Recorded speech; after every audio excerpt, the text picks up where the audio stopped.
अगर मैं गलत गाता हूं तो उस गाने को बिल्कुल प्रमोट मत करिए और मत सुनिए। मत सुनिए, बस अच्छे गानों को सुनिए। सारे कंपनी भी उसी दिशा में। दशरथ माझी के पास क्या था? उस आदमी के पास एक ही चीज था, ताकत और हौसला। पहाड़ को भी रास्ता छोड़कर खड़ा होना पड़ा कि जा तू जीत गया, मैं हार गया। जब भी छठ हो, दीपावली हो और होली हो, तो प्लीज आप अपने घर पे आइए। बड़े भाई के नाते आपने जो मुझे बोला है दुनिया के सामने, और आप ऐसे भी बोल सकते थे आपका नंबर मेरे पास भी है, मेरा नंबर आपके पास भी है, कि हम एक दूसरे से बात भी करते हैं। किसी भी कलाकार को देखने के लिए लोग टावर पे नहीं चढ़ते हैं, आपको देखने के लिए टावर पे चढ़ जाते हैं, वो भी बिहार में नहीं, झारखंड। मेरी माँ जो है, समझ लीजिए कि वो मेरी धड़कन है। मेरे पापा जो है वो मेरे रहने का छत है, और मेरी वाइफ जो है मेरी ऊर्जा। कि काहे बड़े खिसियाती ये है पागला पर, अब ठुमका लगाओ चलता वाला पर। अभी इन्होंने एक बहुत बेहतरीन काम किया है कि सरकारी स्कूलों में अपने खर्चा से ये कंप्यूटर बच्चों के पढ़ने के लिए या उनको आगे बढ़ने के लिए। अपना बिहार में बड़ा बदलाव कैसे होगा भैया? उसके लिए ये गाना को बनाने में मुझे लगता है 40 से 45 लाख रुपए का खर्चा हुआ। मनीष भैया जैसे अगर मुझे लगता है कि 200-400 लोग अगर बिहार में हो गए तो सच बोलने की ताकत मुझे लगता है पूरे बिहार को हो जाएगी। क्योंकि देखिए, ये मेरे बारे में भी बहुत अच्छा बोलते हैं, और जब मैं गलत रहता हूं तो मेरे बारे में भी बोलते हैं।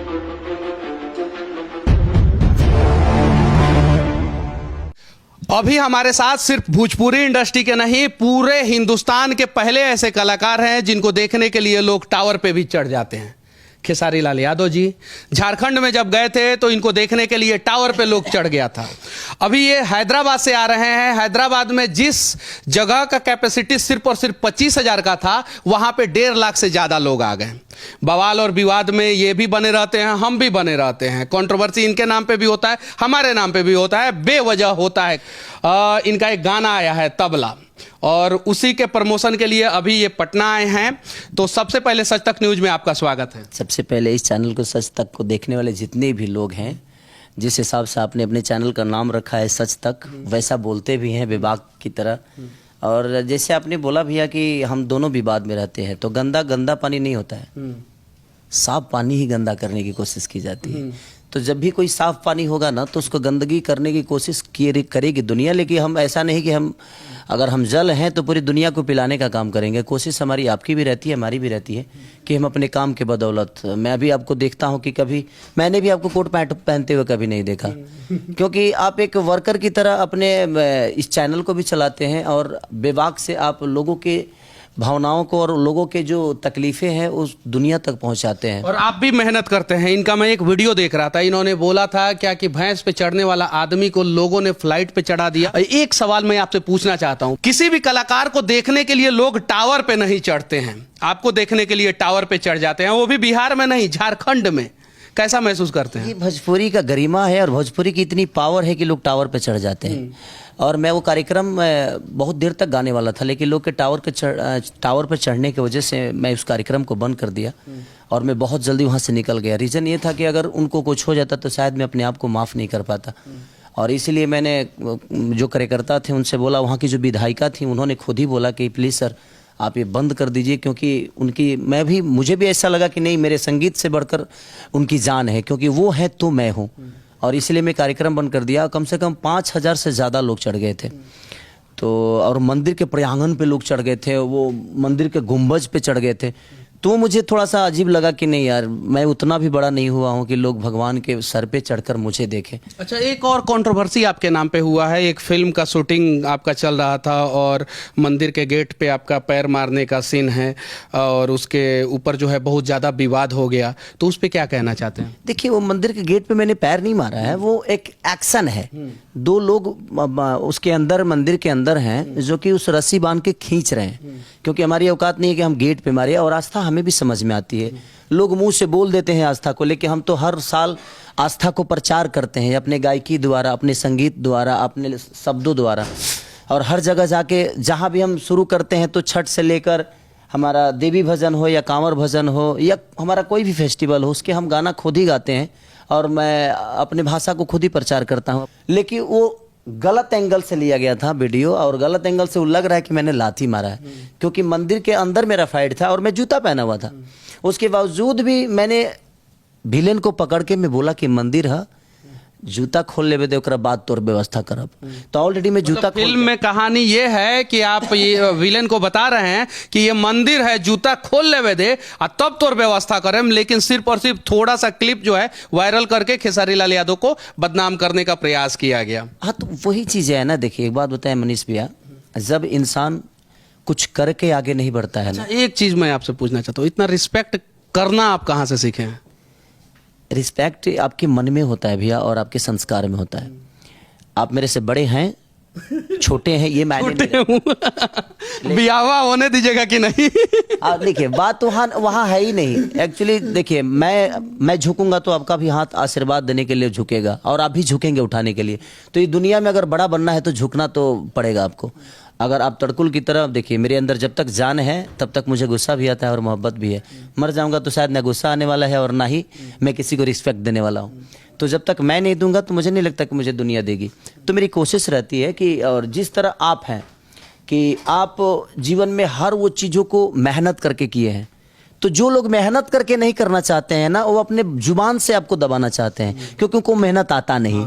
अगर उनको मेहनत आती तो उनको बोलने की जरूरत नहीं है कि मेरी छवि क्या है, मैं करता क्या हूँ, मैं गाता क्या हूँ, मैं सुनता क्या हूँ, मैं कहाँ सोता हूँ, मैं क्या करता हूँ, मैं ऐसे हूँ, मैं वैसे हूँ। नहीं, जिनके पास काम है ना भैया, वो किसी की बुराई नहीं करते। वो ऐसा काम करते हैं कि मैं काम करूँ कि दुनिया मेरी तारीफ करे।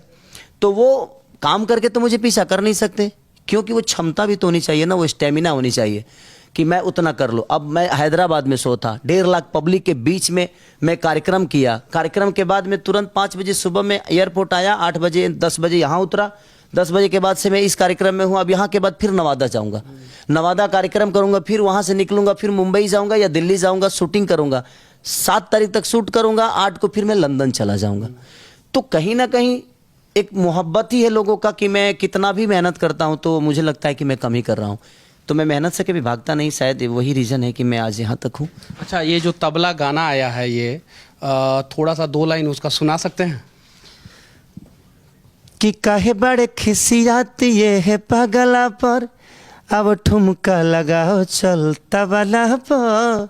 हम लोगों ने इसको मोजरा टाइप में शूट किया है क्योंकि मोजरा बहुत दिनों बाद एक भोजपुरी में मोजरा आया है। और सारेगामा कारवा जब भी कुछ करता है और बद्री जी जब भी करते हैं तो कुछ बेहतर करते हैं और कोशिश रहती है कि अपने भोजपुरी को कैसे प्रमोट किया जाए। ये गाना को बनाने में मुझे लगता है 40 से 45 लाख रुपए का खर्चा हुआ क्योंकि इतने लोगों को फ्लाइट से बुलाना, कुछ लोग यहाँ से भी आए हैं, कुछ लोग फ्लाइट से आए हैं, कुछ लोग सबको पनास में रोकना, खाना पीना देना, वहाँ का शूटिंग का खर्चा अलग, खेसारी को देना वो अलग, म्यूजिक को देना अलग, मॉडल को देना, डांसरों को देना, तो बहुत सारी चीज़ें जुड़ी होती है। तो आज भोजपुरी बहुत आगे जा रही है और हमारी भी कोशिश है क्योंकि आप संघर्ष के शूटिंग पे आप गए भी थे, संघर्ष 2 के शूटिंग पे आप गए भी थे, वहाँ का देखे क्या वहाँ की एक कहानी मैं आप लोगों को बता देना चाहता हूँ संघर्ष 2 फिल्म की कि खेसारी लाल यादव कितने डाउन टू अर्थ हैं। शायद से एक आपने ब्लैक कलर का पैंट पहना था, हाँ मुझे वो याद है और वो बिहार के लोगों को जानना चाहिए। वो पैंट का जो जिप है वो टूट गया था। इन्होंने बोला कि चलो चलो ठीक है, उस पे हुक मारो और हम ये एक्शन दे के आएंगे, शॉट दे के आएंगे। और हुक मारा गया और शॉट दे के आए। अगर ये थोड़ा सा भी इगोइस्ट होते तो शायद बोलते कि नहीं पैंट बदलो, पहले दूसरा पैंट लाओ, दूसरा पैंट पहनेंगे तभी जाके एक्शन करेंगे। दूसरा पैंट भी नहीं था, दूसरा पैंट भी नहीं था। ये होता है डाउन टू अर्थ और इसी वजह से शायद भैंस पे बैठने वाले खेसारी लाल यादव को लोगों ने जो है वो आज फ्लाइट पे बैठा दिया, पलकों पे बिठा दिया और बिहार का सबसे बड़ा सुपरस्टार बना दिया। बस हमारी कोशिश रहती है मनीष भैया, जैसे कि आप अभी हम लोग इससे पहले चर्चा कर रहे थे कि अभी इन्होंने एक बहुत बेहतरीन काम किया है कि सरकारी स्कूलों में अपने खर्चा से ये कंप्यूटर बच्चों के पढ़ने के लिए या उनको आगे बढ़ने के लिए दे रहे हैं। तो ऐसे हर आदमी अगर एक एक पल करे ना तो मुझे लगता है कि 10 बच्चा पैदा करने की ज़रूरत नहीं है, बच्चा एक ही करिए, 9 को गोद ले लीजिए। शायद मुझे लगता है कि वो 9 जिस दिन बड़े होंगे ना वो अपने देश का भविष्य बन जाएंगे। अपने बच्चों को आप कितना भी प्यार दीजिए, 9 से 9 कामयाब नहीं होंगे, लेकिन मुझे लगता है कि वो 9 को गोद लेंगे तो उसमें से 8 तो कामयाब हो ही जाएंगे क्योंकि उनको पता है कि ये मेरा माँ है, मेरा बाप है और हमारे पीछे कोई नहीं था, ये था। तो उनको आपकी मजबूरी और आपकी ताकत समझ में आएगी। तो मुझे लगता है कि मैं बच्चा पैदा करने पे विश्वास नहीं करता, गोद लेने पे विश्वास करता हूँ। बहुत बड़ी बात इन्होंने बोला है कि बच्चा पैदा करने पे विश्वास नहीं, गोद लेने पे और बदलाव करने पे विश्वास किया जाना चाहिए। अच्छा, बिहार के लोग जो छठ पूजा के अवसर पे बिहार आए थे, उनको आप क्या संदेश देना चाहते हैं? मैं चाहता हूँ कि आप जहाँ भी रहते हैं, जब भी छठ हो, दीपावली हो और होली हो, तो प्लीज़ आप अपने घर पे आइए, क्योंकि मुझे लगता है कि हमारी गरिमा अपनों से ज़्यादा, और ये तीनों त्यौहार जो है मुझे लगता है कि ये प्रेम का परिकाष्ठा है, एक दूसरे को जोड़ता है। तो आप जब बिहार आएंगे तो वो, और अपने बच्चों को खास करके लेके आइए, ताकि हमारे बच्चे, आज की जनरेशन जो है वो हमारे कल्चर से बहुत दूर भाग रही है, तो उस कल्चर को समझाइए कि माँ का मतलब क्या होता है, उस आस्था का मतलब क्या होता है। क्योंकि हमने तो कल्चर देखा है लेकिन हमारे बच्चे नहीं देख पाते हैं, और हमें कोशिश करना चाहिए कि हमारे बच्चे भी उस कल्चर से रूबरू हों और उस कल्चर को समझें कि इसका महत्व क्या होता है। मैं अपने बंगलों पे भी छठी का घाट बनवाता हूँ। मेरी वाइफ नहीं आई थी, तो अब मैं गोरखपुर में शूट कर रहा था, तो मुझे लगा जे माँ के पास मुझे जाना चाहिए। वाइफ के पास तो हमेशा रहता हूँ, माँ के पास बहुत कम रह पाता हूँ मैं, तो मैं गोरखपुर से डायरेक्ट माँ के पास आ गया और पापा के पास, और इस बार मैं दौरा घाट पे लेके गया। एक सवाल मैं पूछना चाहता हूँ, मम्मी पापा और वाइफ, इन दोनों में सबसे ज़्यादा किसको प्यार करते हैं? व्यवस्था होगा अब आपका। नहीं, एक्चुअली देखिए, मेरी माँ जो है ना, मेरी माँ जो है, समझ लीजिए कि वो मेरी धड़कन है। मेरे पापा जो है वो मेरे रहने का छत है, और मेरी वाइफ जो है मेरी ऊर्जा है। तो मतलब कि ये जो है न्यूट्रल होके द्रविड़ वाला शॉट खेले हैं, ताकि जो है कहीं भी जो है बचाव हो सके। क्योंकि तीनों का योगदान नहीं होता तो मैं आज यहाँ तक नहीं होता, क्योंकि मेरे पापा का एक ऊर्जा। एक और सवाल मैं पूछना चाहता हूँ, आपके साथ बहुत सारे लोग रहते हैं, बहुत सारे लोग कहते हैं कि आपके साथ जितने भी लोग रहते हैं उन पे बहुत ज़्यादा खर्च करते हैं आप, पैसा से लेके गाड़ी खरीद के दे देते हैं, बहुत सारी चीजें। कितनी सच्चाई है ये मैं जानना चाहता हूँ। मैं किसी को गाड़ी खरीद के नहीं देता। जो मेरे साथ लोग रहने वाले हैं, सिर्फ मैं उनको हेल्प करता हूँ। मुझे लगता है कि गाड़ी खरीदने में हेल्प कर देते हैं, खरीद के नहीं देते। में भी नहीं, गाड़ी खरीदने के लिए पैसा भी नहीं देता मैं। मेरे कहने का मतलब कि मनीष भैया, आपकी कंपनी है, आप मेरे अजीज मित्र हैं, चाहे मेरे भाई हैं, मेरे साथ रहते हैं, तो मुझे करना क्या होगा? मेरे पास एक ही क्षमता है ना कि मैं आपको 2 गाना दे दूंगा, तो मैं आपको 2 गाना फ्री में दे दूंगा, 2 गाना फ्री में दूंगा उस समय। उसके बाद अगर 100 मिलियन गाना हो गया तो आराम से आप कमा लेंगे। तो फिर वो लोग मुझे वो दे भी देते हैं कि भैया आपने उस समय हमारा हेल्प किया था, आज मैं उस लेवल पे आ गया हूँ कि ये पैसा मैं आपको लौटा देता हूँ। तो मैं उस वक्त उनको 2-4 गाने फ्री में देकर कम से कम उनको एक जगह दे देता हूँ कि आप मेहनत करके अपने आप को बड़ा कर लीजिए, उसके बाद फिर मुझे दे दीजिए। एक महीना में कितना गाना गा देते हैं? गाने के लिए तो मैं 40-50 गाना गा देता हूँ, लेकिन अब थोड़ा सा क्वालिटी पे काम कर रहे हैं आदमी, तो अब कम हो गया है।